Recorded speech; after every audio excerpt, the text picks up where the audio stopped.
Hello বন্ধুরা, কেমন আছো সবাই? আশা করি ভালো আছো। আর আমি অনেক ভালো আছি। টুম্পাস কিচেন অ্যান্ড ব্লগে সবাইকে স্বাগত জানিয়ে শুরু করছি ছোট্ট মিনি ব্লগ। তো সবাইকে ওয়েলকাম। তো দেখো, আজ বাড়িতে বানিয়ে ফেললাম মিনি ইডলি। সবার আগে বলি, মিনি ইডলি কে কে খেতে ভালোবাসো অবশ্যই কমেন্ট করে জানিও। আর পুরো ভিডিওটা দেখো, স্কিপ করো না প্লিজ। আর যারা যারা চ্যানেলটিকে সাবস্ক্রাইব করোনি প্লিজ সাবস্ক্রাইব করে নিও। তো দেখো, আমি মিনি ইডলিগুলো ছাড়িয়ে নিচ্ছি। খুবই ইজি, কেন আমি তেল ব্রাশ করে নিয়েছিলাম। আর এটা খুবই টেস্টি খেতে আর খুবই সফট হয়। আর এই দেখো, আমি তোমাদের দেখাচ্ছি, এত সফট, বুঝতেই পারছো তোমরা। খুবই একটা টেস্টি টেস্টি ডিশ, বাড়িতেই বানানো যায়, দোকানের দরকার হয় না। বাড়িতেও কিন্তু টেস্টি খাবার বানিয়ে খাওয়া যায়। ছেলে বলল, মা কিছু টেস্টি বানাও। নিরামিষিতে কি বানাবো বুঝতে পারছিলাম না, তো আমি এই রেসিপিটা বানালাম। ভাবলাম তোমাদের সাথে শেয়ার করি বন্ধুরা। তোমাদের কাছে সবই তো শেয়ার করি। সেদিন আমি এই ইডলি মেকারটা কিনেছিলাম, সেটাও শেয়ার করেছি। তো আজকের এটাও শেয়ার করলাম কিভাবে বানালাম। এই দেখো, কারি পাতা, জিরে, সর্ষে, তেলের মধ্যে লঙ্কা গুঁড়ো, হলুদ গুঁড়ো দিয়ে একটু হিং দিয়ে দিলাম।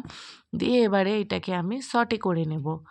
সটে করে নিলে এর টেস্ট আরও বেশি বেড়ে যায় বন্ধুরা। কি বলবো তোমাদের, আমি তো ভাবতেই পারছি না যে এত টেস্টি একটা খাবার আমি বাড়িতে বানাতে পারলাম আর তোমাদের সাথে শেয়ার করতে পারলাম, ভেবে আরও বেশি ভালো লাগলো। তো তোমরা এটাকে খেয়ে ট্রাই করে অবশ্যই জানিও কিন্তু, যে তোমাদের কেমন লাগলো। স্বাদ মতো নুন দিয়ে দিলাম, দিয়ে ভালো করে সর্টে করে নিচ্ছি।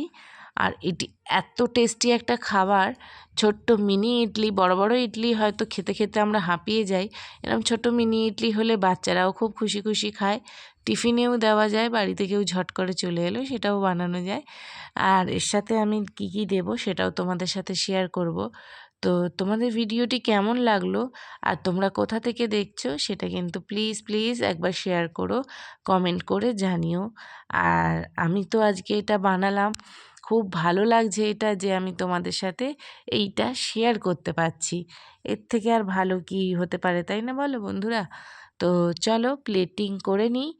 আর দেখো কত ইয়ামি আর ডিলিশিয়াস হয়েছে। এটা খুব সুন্দর টেস্টি খাবার, কি বলবো বলে বোঝাতে পারছি না। তো তোমাদের কাছে রিকোয়েস্ট, তোমরা একবার বাড়িতে এটা ট্রাই করো আর খেয়ে আমাকে জানিও যে কেমন হয়েছে, আমি ঠিক বলেছি কি না। আর এর সাথে আমি দিয়ে দেবো চাটনি। চাটনিটাও বাড়িতে বানিয়ে নিয়েছি। তো এর সাথে আমি দুরকম চাটনি দেবো, রেড চাটনি আর গ্রিন চাটনি। তো এই সময়, শীতের সময় চাটনি বানিয়ে খেতে তো খুবই ভালো লাগে। তো কাঁচা লঙ্কা, ধনে পাতা, তারপর শুকনো লঙ্কা সব কিছুই পাওয়া যায়। গার্লিক চাটনি ধনে পাতা দিয়ে আমার তো খুব ভালো লাগে। তোমরা কে কে চাটনি খেতে ভালোবাসো সেটাও জানিও। এর সাথে কি কি দিলে বেশি টেস্টি লাগবে সেটাও একবার রেকমেন্ড করো। তো চলো, প্লেটিংটা দারুণ লাগছে না? আমার তো খুব ভালো লেগেছে, আমার ছেলেরও খুব ভালো লেগেছে। এবারে নেক্সট স্টেপ, চাটনিটা দিয়ে দেবো। দিয়ে নিলে ব্যাস চাঁদি চাঁদি হয়ে গেল। তো ভালো খাবার খাওয়ার জন্য দোকানে যেতে লাগে না, তাই তো বন্ধুরা? তো এই দেখো, চলে এসেছে গ্রিন চাটনি, ঝাল ঝাল।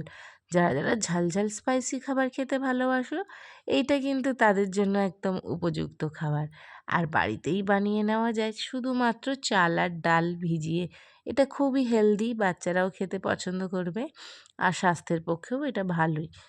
আর চলো, তোমরাও ঝটপট আজকের বাড়িতে চাল আর ডাল ভিজিয়ে ফেলো, ভিজিয়ে ব্যাটারটা তৈরি করে রেখেই দাও বাড়িতে। আর এই রকম ডিলিশিয়াস রেসিপি দেখতে হলে প্লিজ চ্যানেলটিকে সাবস্ক্রাইব করে নিও। ভিডিওটি কেমন লাগলো কমেন্ট করে জানিও কিন্তু। আর আমি তো এবারে খাবো। তো আমার খুব খারাপ লাগছে বন্ধুরা, তোমাদেরকে ট্রাই করতে পারলাম না। তো কোনো একদিন তোমরা বাড়িতে ট্রাই করো, না হলে আমার বাড়ি চলে এসো। চলো এবার এটাকে ডিপ করে নিই, কেমন লাগলো জানিও। টাটা।